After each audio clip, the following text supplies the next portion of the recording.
much for having me here. I'm going to speak for about 20 minutes about the archive that I've made. It's a digital archive, and it actually was something just happened spontaneously. I'm a feminist scholar. I don't know much about my community. I'm learning about my community. I wrote a book using a feminist and post-colonial lens about 4 generations of my family many years ago when I was an associate professor. I have since then been doing a lot of other work. I work on social movements and women in development. But when I came home to Calcutta 7 years ago, after spending 30 years in the United States, I found myself constantly taking people to our synagogues. And people said, what a wonderful synagogue, and I would tell them about our community whose memory is fast fading, especially among younger people, as we have less than 20 people left in Calcutta, most of them very old. And I thought to myself, well, I'm getting old too. I'm 61 almost. And soon, who's going to take them around? And when they come to the synagogue, they'll see one of the most magnificent synagogues, probably the largest in Asia, but they won't know who we are and what did we contribute. So I said, I'll do what I can do. I like art. And I said, let me try and do a set of beautiful posters, maybe 30 posters to tell the story of our community to anybody who walks into the synagogue. And that was a start. And just by happenstance, there was a woman who happened to come to India, a professor of the digital humanities, which is something I knew very little about, who talked with my mother because I was out of the country. And she said, why will she do a poster exhibition? Why doesn't she do a digital archive? I was like, what's that? So she said, this way it can be open to people all over the world. They can click in your archive and see. I said, yes, but I'm Yael, I'm alone in Calcutta, I'm an independent scholar. I don't know how to do that. She said, well, I know how to do that. I'm in Ireland, and I have a student from India, and he would like to take that on as a project. So I said, cool, he can take it on as a project. I can be the curator, I can collect all the material, but I don't have the technology to upload it and put it onto a device where everybody, a server, where everybody can see it. So she said, well, I have a friend, she's sitting in Ireland. I have a friend, let's meet in New York, I happen to be there, and you go talk to him and see if he can help you. I said, okay. He was the professor at Jadavpur University, one of our distinguished universities, and he was in the School for Cultural Texts and Records. So I walked in and said, Professor Dasgupta, Susan from Ireland has sent me. She says, maybe you can help me create a digital archive. He said, wonderful, you came from heaven. I said, me? What happened? He said, we have a grant. We're doing a grant. We have a project on Calcutta and the making of Calcutta. And we know a lot about it, but we don't know what the Jews did. We know they did a lot, but we don't know how to document it. So you know what? How many of my students do you want? Have them for 3 years. These boys and girls, they're very smart. Take them over, they'll film for you, they'll document for you, we'll archive everything. And it turns out it was his son who was studying with this lady in Ireland, and my son Vinayak, for his PhD, will put it up on an archive. So that's the story of how the archive happened, which is quite incredible. I think it was meant to be. And what I next started to do is to document. We can document what's in Calcutta, but it's very little. We have the synagogues, we have the schools, we have several old people, but we don't have objects, really things for people to see. We don't have photographs, we don't have any memories that actually reside in Calcutta today. So I have a mother who's 87 years old, her name is Flower Solomon, and she's an amazing lady, and she said, Yael, I'm 87, you know how well I am I do well so well on email. All my friends all over the world, they'll send you stuff, start communicating with them. And I said, great, but that wasn't enough. And I said, no, I have to anchor this collection with some really good collections. So I flew actually to America, talked to Rabbi Maslia, and he gave me a lot of stuff. Ken Robbins gave me a lot of stuff. He's a collector in the United States. Ilana Sondak, who's here, gave me a lot of stuff. Edmund Jonah also gave me a lot of stuff. And like that, I had about 4 major, Anita Blackburn in Los Angeles gave me a lot of stuff. And with that, I said, okay, that's enough. And anybody who else sends stuff is excellent. And for the next 3 years, I got mail from all over the world, people in their 90s, like Shalva said, very enterprising old women, men, who just sent me their memories, their photos, their documents, everything that they had. And I got a lot of stuff. The archive is 700 gigabytes of information. okay? It's been actually featured in Time magazine and BBC and New York Times and everything. So I encourage you to take a look at the archive because it really is the story of our community. So that will just tell you about how it happened, but I want to tell you about what I learned about this archive. I knew Jewish people growing up. I left Calcutta when I was 17, but I never knew how much our community did. When I was researching my first book, I realized that there were any greats in our community. When I started doing the archive, I tried to look at the people who we don't know much about, especially after the 70s. Very little is written about our community. I tried to document people many of you have not heard of. And what I'm going to do today, because the archive is very large, is going to give you a few surprises of people and events that happened in Calcutta in the Baghdadi Jewish community or because of the Baghdadi Jewish community. So on that, I have 20 exhibits on the archive. There's music, there's chants, there's recipes, there's wedding photos, there's lots of stuff out there, but there's also a film gallery. And what I was able to do with the few people left was make films of people in their 90s talking about what Calcutta was like. Two of the people on the archive are no longer, so this was a very timely project. And I knew if I didn't do it soon, even what was left would be no longer. So I'm going to move to notable members of the community. I'm going to start with that.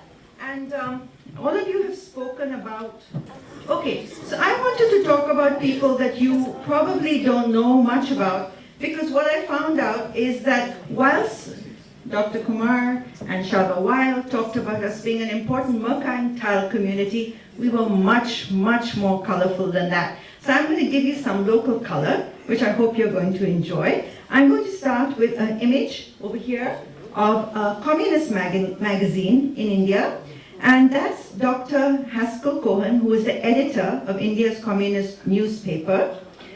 Oh, okay, and he started his life, Dr. Haskell Cohen. Can you see his name there? I'm sorry. I'm so sorry. David Cohen. He started his life active in Jewish areas, and he wanted to build a better world. To do so, he and some other young Jewish men became an active member of the Communist Party of India. He was the editor of Unity, a Communist Party magazine that sought to unite its leaderships and its ranks through the arts. He worked in Delhi at the party headquarters and represented the Party of India in many venues across the world. In a trip to the Soviet Union, he became deeply disillusioned with the practice of communism, and he wrote a book about it, and then later returned back to his Jewish faith. After leaving the Communist Party, he worked in Indian Express as a news editor in Bombay. As a journalist, his career spanned London and New Delhi, and he worked for the Jewish Telegraphic Agency, the Times of India, Reuters, the Indian Express, and is a correspondent for La Humanité. Okay? So that's him. I don't think many people think of Jews and communism in Calcutta in the 40s. Here's a guy, and I'm doing this in alphabetical order because in the archive there are about 30 or 35 great people, and of course General Jack Jacob and others are there, but I wanted to show you people who you may be a little bit surprised with. Now this came as a big surprise for me, and this is Eddie Joseph, okay? Eddie, yeah, but his real name is Eddie Joseph, okay? He's Eddie Jason. And we didn't even know he belonged to our community. He's actually recorded as an Englishman. He was the first man to do magic over the radio. I don't know what that means, but that was in 1933. Okay, and what happened was his son, Saul Bekor, got in touch with me, and as one of the people I was communicating with, he said, let me tell you about my brother Eddie, and I'm going to send you some documents. And that's how we knew that he was Jewish. And this is what is also very beautiful about the archive. Everything is not written by me. A lot is written by members of the community, so it represents how they feel and how they think and how they remember Calcutta and their memories of people. So I'm just going to read very briefly. Eddie was my first cousin. He was a genius. He invented many card tricks which are still used by magicians around the world. During the war, Eddie performed for the troops. In America, he was regarded by the Magic Circle as one of the greatest inventive magicians. Eddie was also the first magician to do magic over the radio in 1933, making over 30 broadcasts from the All India radio stations in Calcutta, Bombay, and Lucknow. He appeared in the Silver Jubilee show for King George V. He served for many years as the Indian representative of the International Brotherhood of Magicians, and he was active in the Society of Indian Magicians. He wrote over 70 pamphlets and books on magic, and his articles appeared in Genie and the New Tops. The IBM ring in Bombay is known as the Eddie Joseph ring. He passed away in 1974 in the UK. Now, of course, I don't just rely on what people say about their brothers and sisters, so I did go to the Wikipedia, and everything is true, except they call him a European. They don't identify him as a Baghdadi Jew. So I thought that was really interesting, because I think he changed his name from Eddie Joseph to Eddie Jason, okay? Okay, now, I'm also someone who really cares about women, as you know, because I'm a feminist. And I was very interested in Regina Guha. Have any of you heard of Regina Guha? She was Hannah Sen's sister. She died very young. And in 1916, she was the first woman to plead to the British courts to allow women to be lawyers. She lost her case, and it was only a few years later that a Parsi woman was able to make women lawyers. So actually they were really very, very impressive people who were in a variety of causes. There was also Rachel Ashkenazi, who was the first woman lawyer in the community to practice in the High Court. She pleaded for Muslim women in Parda.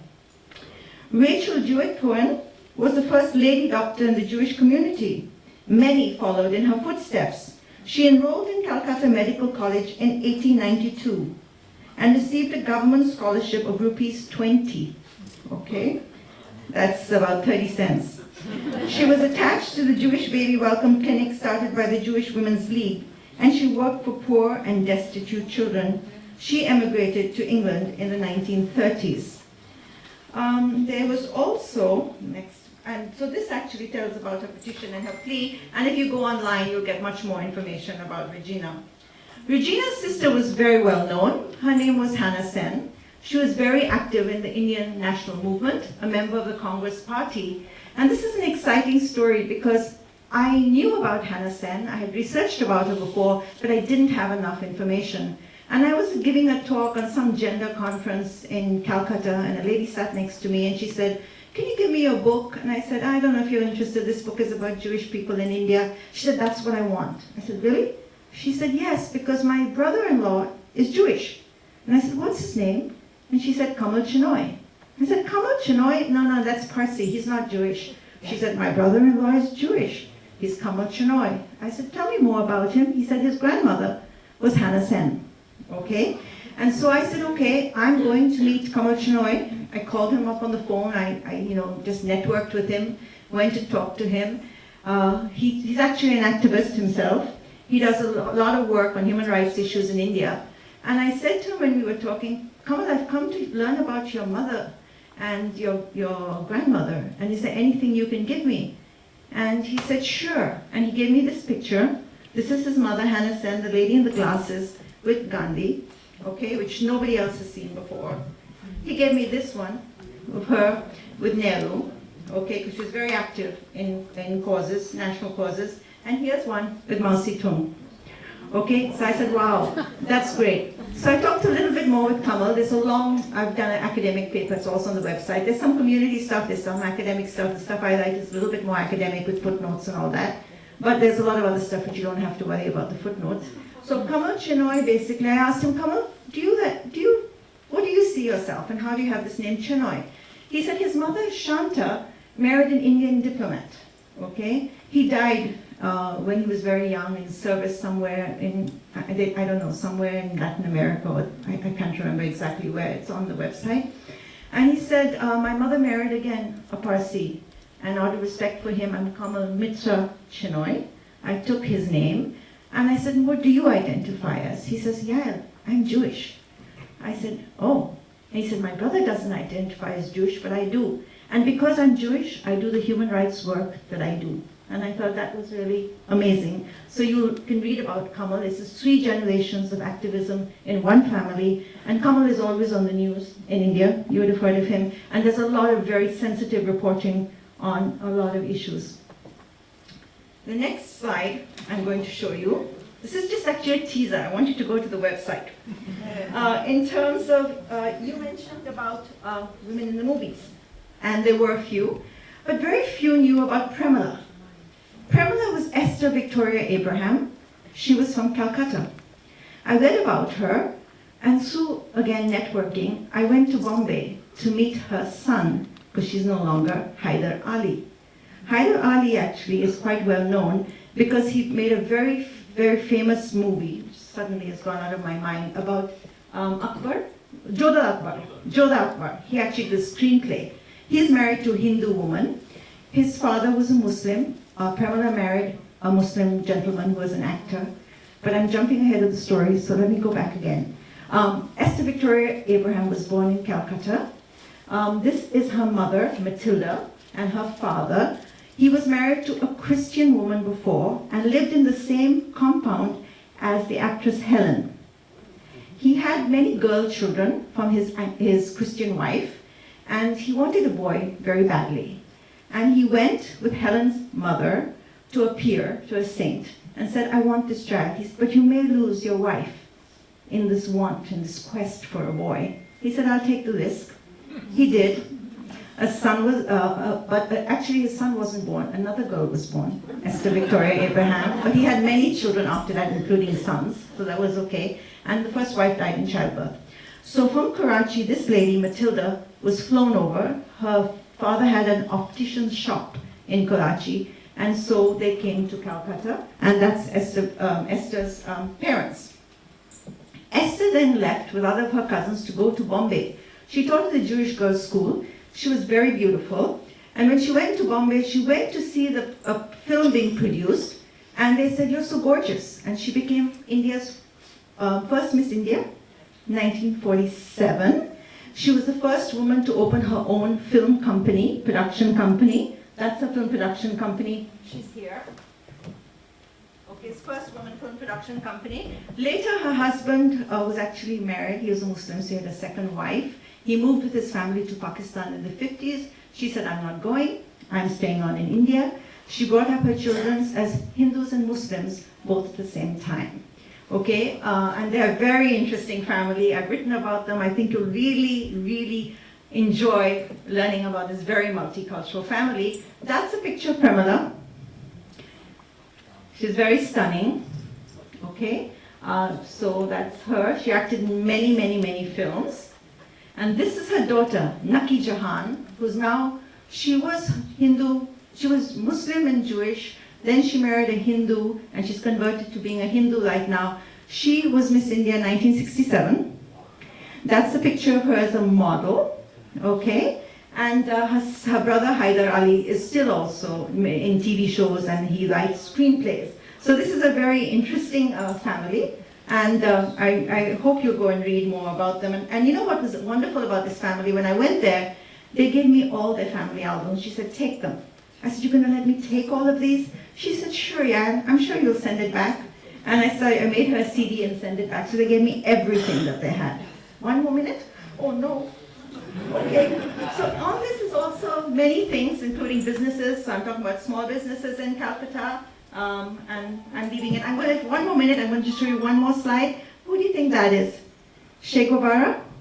Now, somebody sent me, Anita Blackman, sent me her photographs of her father, David Mordecai, who was one of the first commercial photographers of Calcutta. And she didn't identify this photo, and I said, that's Che Guevara. She said, who? I said, that's Che Guevara. She said, I said, what's he doing? Here he's in Agarpara, in the jute factory, looking at the jute. And I didn't even know he came to Calcutta. So again, I did a lot of research, and I found that he did come, and he wrote a small thing which is on the website of his impressions of Calcutta in the 1950s. So that's an amazing photo. She says I have one more minute, so I'm going to just tell you one last thing.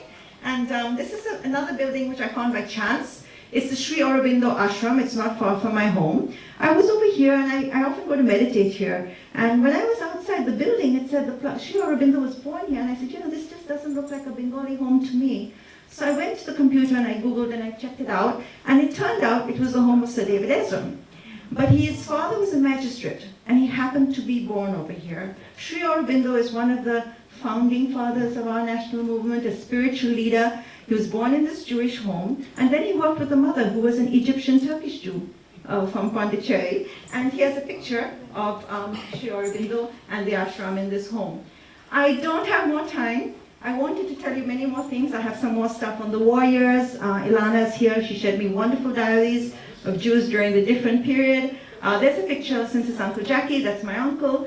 He sent me this photo here when he was very young. I don't know if any of you have seen this photo of him. This is General Jacob. He sent me that before he left. And there's a lot about him as well as the funeral. So since I have no time, I can't tell you more, but I hope it will at least encourage you to go to the website. Thank you.